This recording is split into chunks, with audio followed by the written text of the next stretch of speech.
Hey, it's Primal Punch here, and I've got that scary story I didn't get to finish before. This one was a request from Great Bear 1982, and Occurrence at Owl Creek Bridge by Ambrose Bierce. Now, I'm also going to throw a little update in here, because I put my update video out, and as I was doing it, Loyal to Law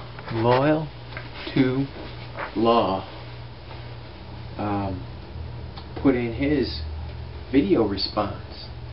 Awesome. A new Zombinator.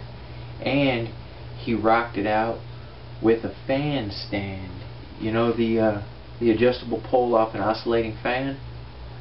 He used that. So that's post-apocalyptic, man. Thinking outside the box, right? Keep you on your toes there. Just like that. Alright. So, I've got a cool story. I've got a new Zombinator. And worked out a couple new moves for the ZFJ. So that's pretty cool. Always with this adjusting the light. Alright, once I get it right so it's not blinding me in my periphery. An Occurrence at Owl Creek Bridge by Ambrose Bierce. Requested by Great Bear 1982. Good guy, good channel. A man stood upon a railroad bridge in northern Alabama, looking down into the swift water 20 feet below. The man's hands were behind his back, the wrist bound with a cord. The rope loosely encircled his neck. It was attached to a stout cross timber above his head, and the slack fell to the level of his knees. Some loose boards laid upon the ties supporting the rails of the railway supplied a footing for him and his executioners, 2 private soldiers of the Federal Army, directed by a sergeant who in civil life may have been a deputy sheriff. At a short remove, upon the same temporary platform, was an officer in the uniform of his rank, armed. He was a captain. A sentinel at each end of the bridge stood with his rifle in the position known as support, that is to say, vertical, in front of the left shoulder, the hammer resting on the forearm, thrown straight across the chest, a formal and unnatural position enforcing an erect carriage of the body. It did not appear to be the duty of these 2 men to know what was occurring at the center of the bridge. They merely blockaded the 2 ends of the foot planking that traversed it. Beyond one of the sentinels, nobody was in sight. The railroad ran straight away into a forest for 100 yards, then curving, was lost to view. Doubtless there was an outpost farther along. The other bank of the stream was open ground, a gentle slope, topped with a stockade of vertical tree trunks, loopholed for rifles, with a single embrasure through which protruded the muzzle of a brass cannon commanding the bridge. Midway up the slope between the ridge and fort were the spectators, a single company of infantry in line, at parade rest, the butts of their rifles on the ground, the barrels inclining slightly backward against the right shoulder, the hands crossed upon the stock. A lieutenant stood at the right of the line, the point of his sword upon the ground, his left hand resting upon his right. Excepting the group of 4 at the center of the bridge, not a man moved. The company faced the bridge, staring stonily, motionless.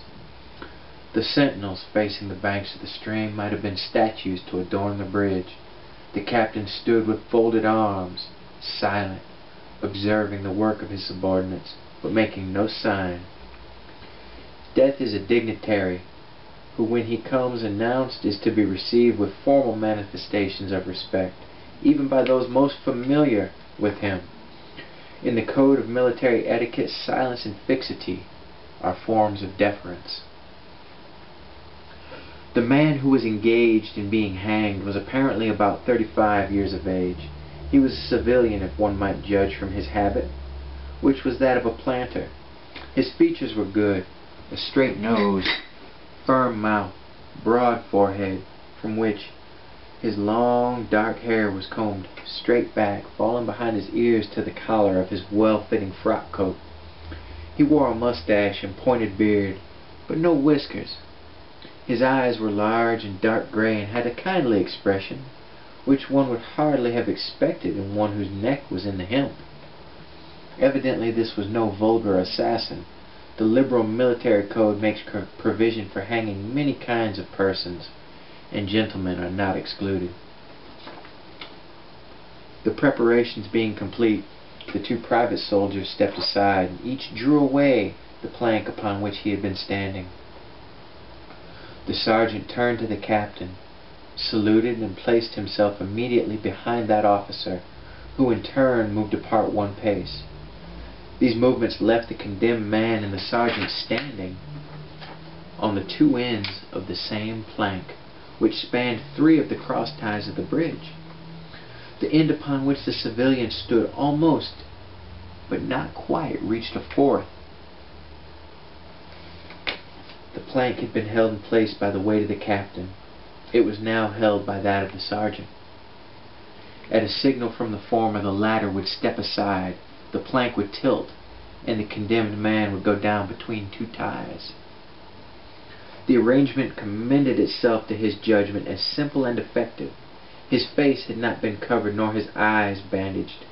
He looked a moment at his unsteadfast footing, then let his gaze wander to the swirling water of the stream racing madly beneath his feet.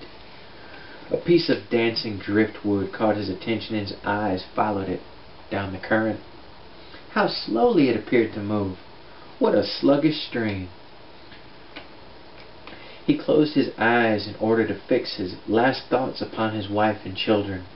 The water, touched to gold by the early sun, the brooding mists under the banks at some distance down the stream, the fort, the soldiers, the piece of driftwood, all had distracted him, and now he became conscious of a new disturbance. Striking through the thought of his dear ones was sound, which he could neither ignore nor understand.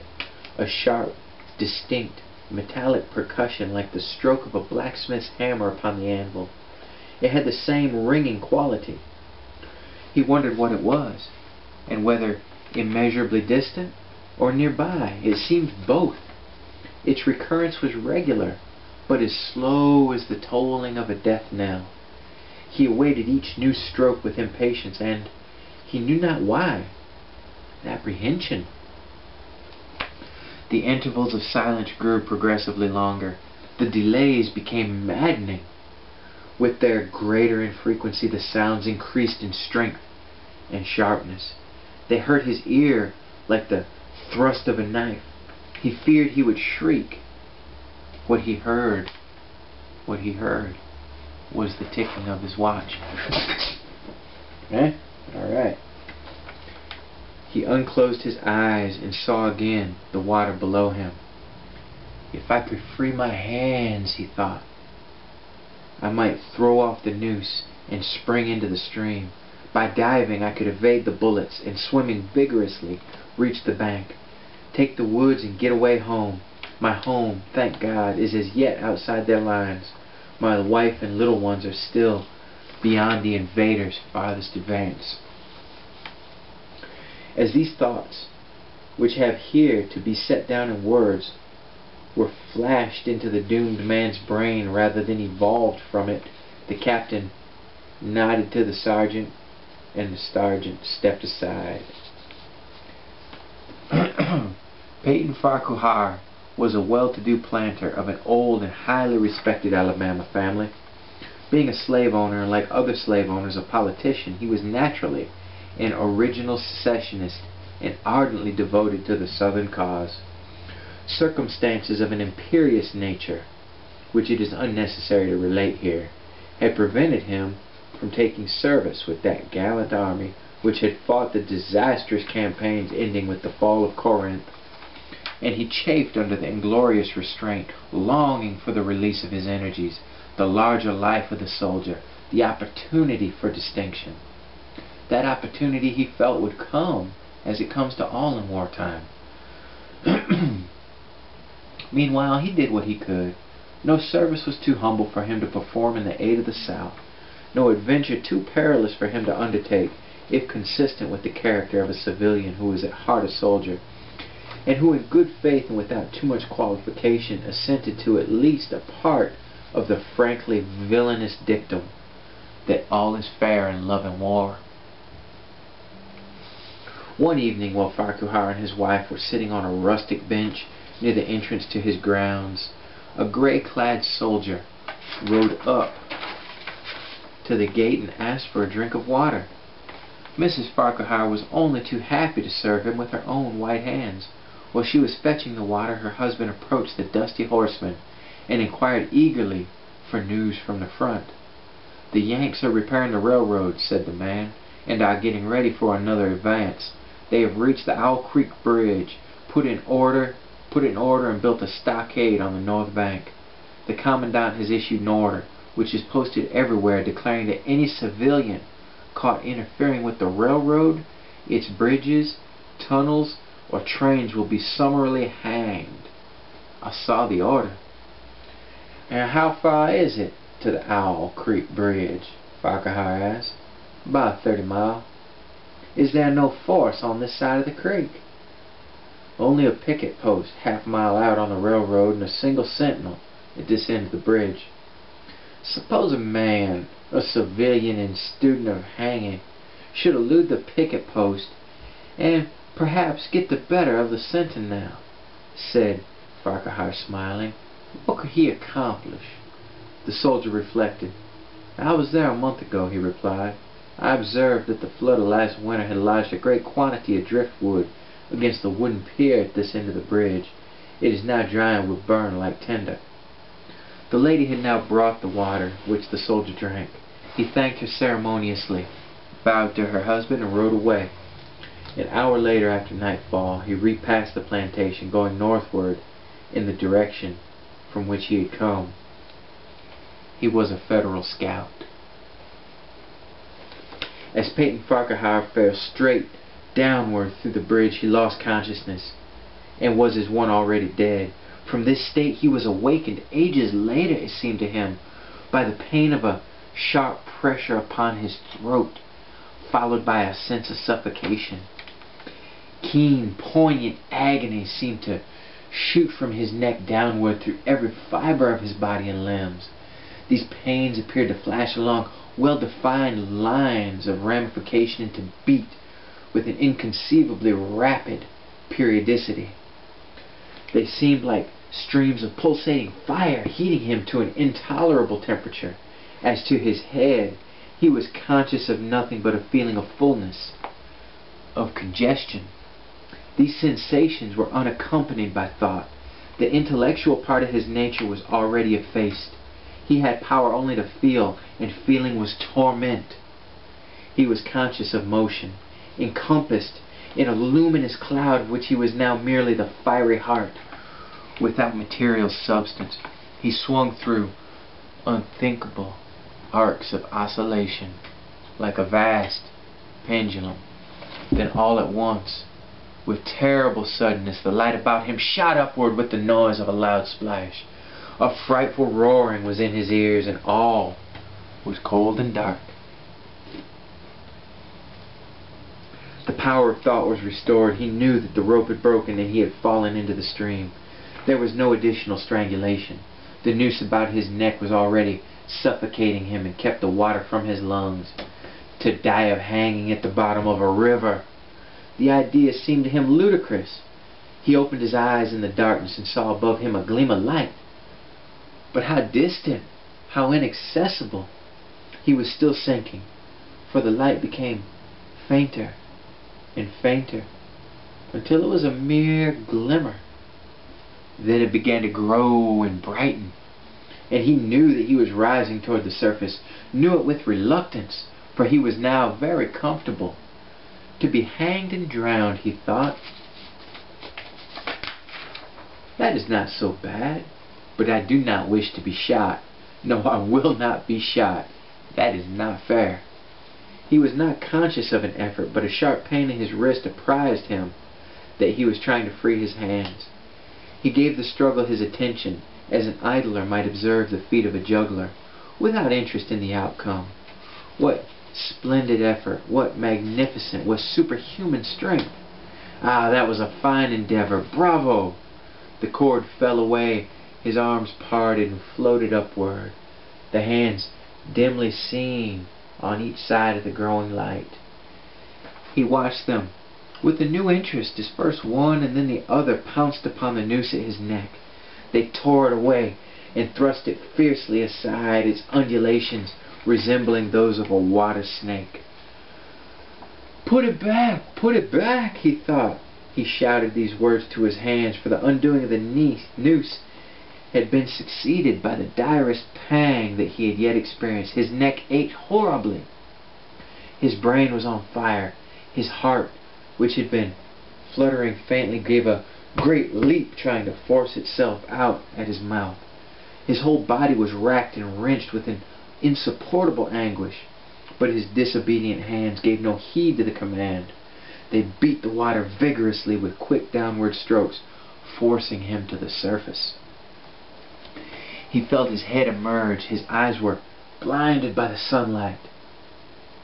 His chest expanded convulsively, and with a supreme and crowning agony his lungs engulfed a great draught of air, which instantly he expelled in a shriek. He was now in full possession of his physical senses. They were indeed preternaturally keen and alert. Something in the awful disturbance of his organic system had so exalted and refined them that they made record of things never before perceived. He felt the ripples upon his face and heard the separate sounds as they struck.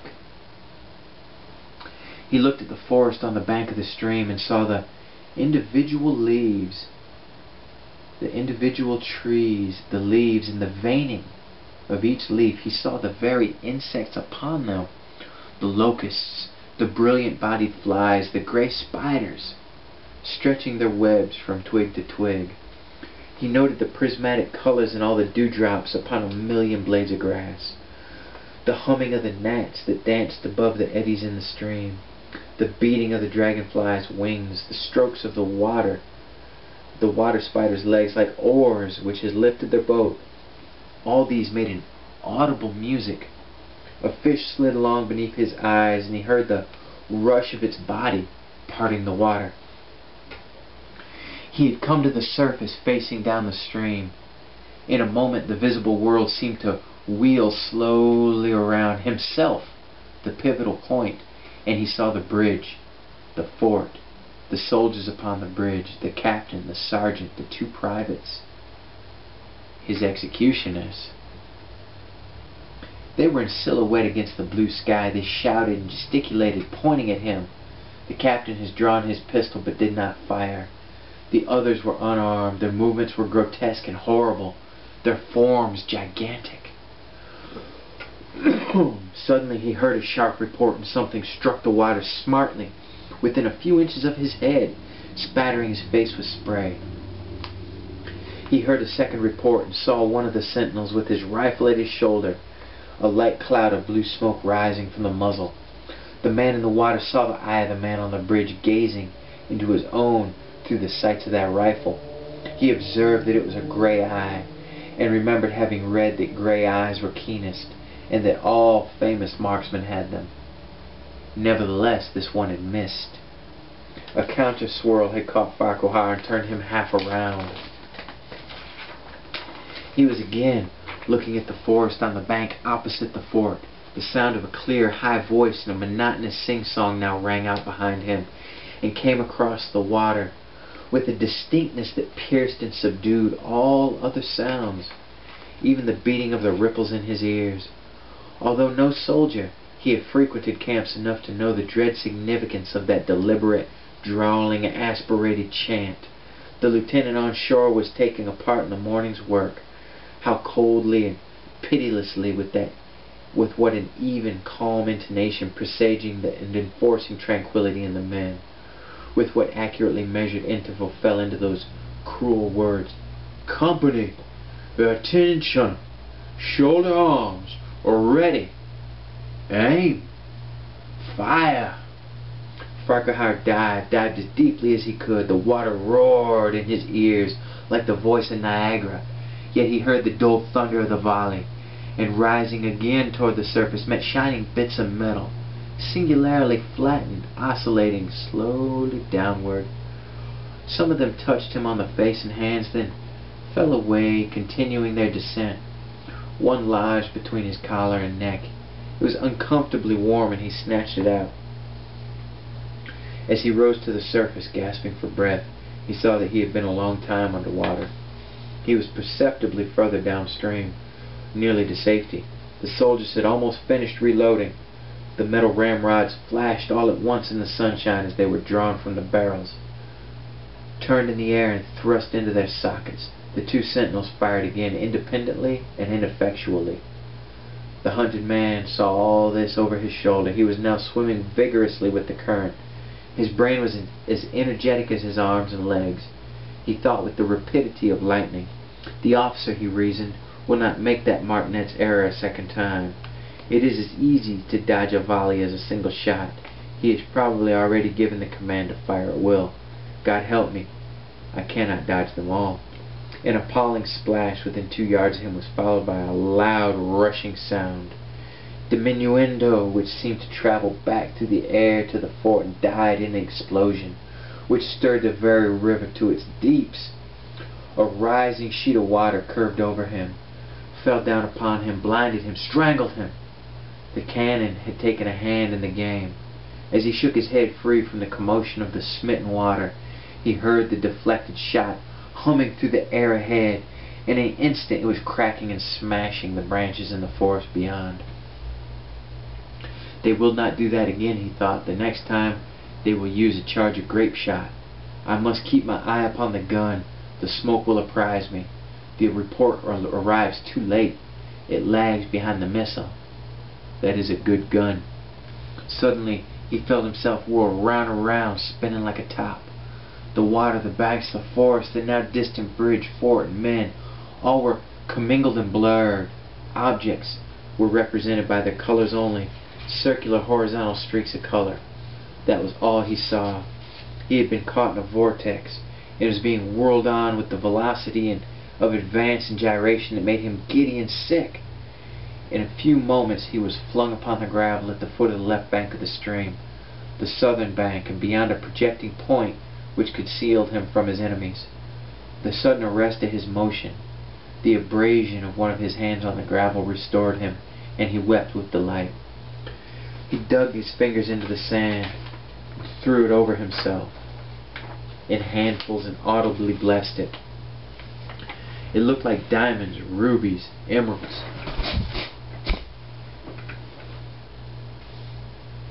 He could not think of nothing beautiful which it did not resemble. The trees upon the bank were giant garden plants. He noted a definite order in their arrangement, inhaled the fragrance of their blooms. A strange roseate light shone through the spaces among their trunks, and the wind made in the branches the music of Aeolian harps. He had not wished to perfect his escape. He was content to remain in that enchanting spot until retaken. A whiz and a rattle of grape shot among the branches high above his head roused him from his dream. The baffled cannoneer had fired him a random farewell. He sprang to his feet, rushed up the sloping bank, and plunged into the forest. All that day he traveled, laying his course by the rounding sun. The forest seemed interminable. Nowhere did he discover a break in it, not even a woodman's road. He had not known that he lived in so wild a region. There was something uncanny in the revelation. By nightfall he was fatigued, footsore, famished. The thought of his wife and children urged him on. At last he found a road which led him in what he knew to be the right direction. It was as wide and straight as a city street, yet it seemed untraveled. No fields bordered it, no dwelling anywhere. Not so much as the barking of a dog suggested human habitation. The black bodies of the trees formed a straight wall on both sides, terminating on the horizon, in a point like a diagram in a lesson in perspective. Overhead, as he looked up through this rift in the wood, shone great golden stars looking unfamiliar and grouped in strange constellations. He was sure they were arranged in some order which had a secret and malign significance. The wood on either side was full of singular noises, among which once, twice, and again he distinctly heard whispers in an unknown tongue. His neck was in pain, and lifting his hand to it found it horribly swollen. He knew that it had a circle of black where the rope had bruised it. His eyes felt congested. He could no longer close them.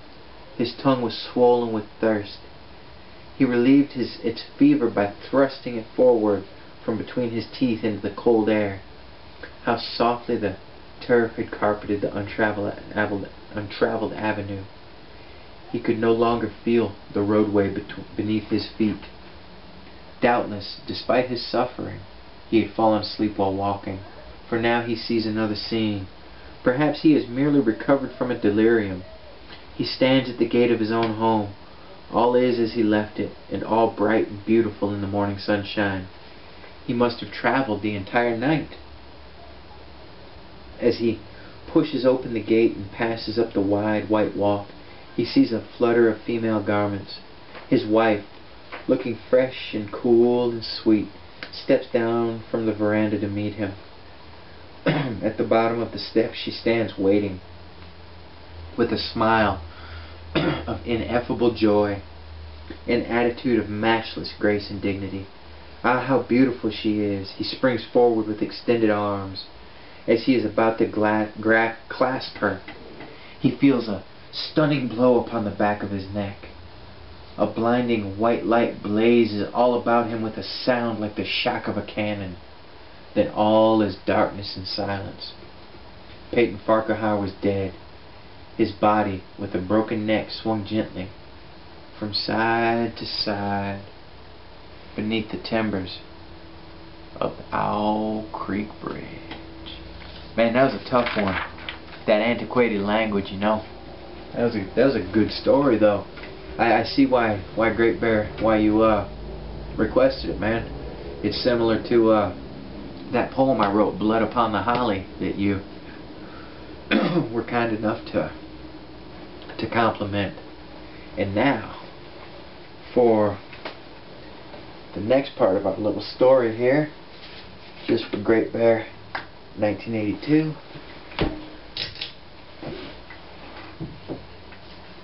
Have us a little fun here, huh? Just because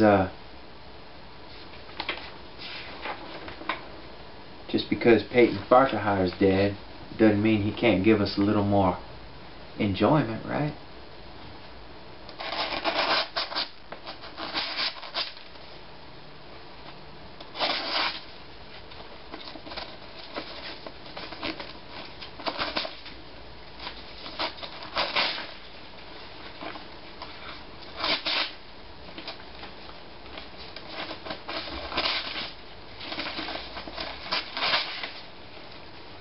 Six pages.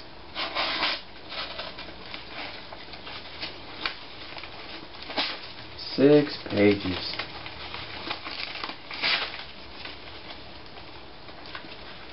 Peyton Farquhar leading us on a merry chase through those woods. What was he thinking? Once that noose is around your neck, it's all done. It's all done, son. Once the hangman's got you, you done been got.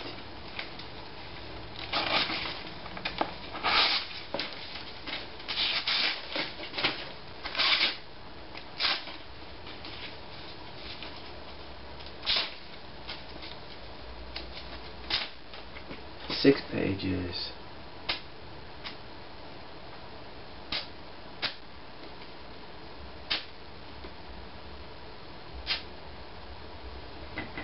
I gotta pick that mess up. So, this is Primal Punch saying thank you all. I appreciate y'all very much. And that was that final Halloween story. It's Primal Punch saying respect is the coin of the realm. Respect each other. I dig you. I dig you very much. Thank you for watching. And always punch hard.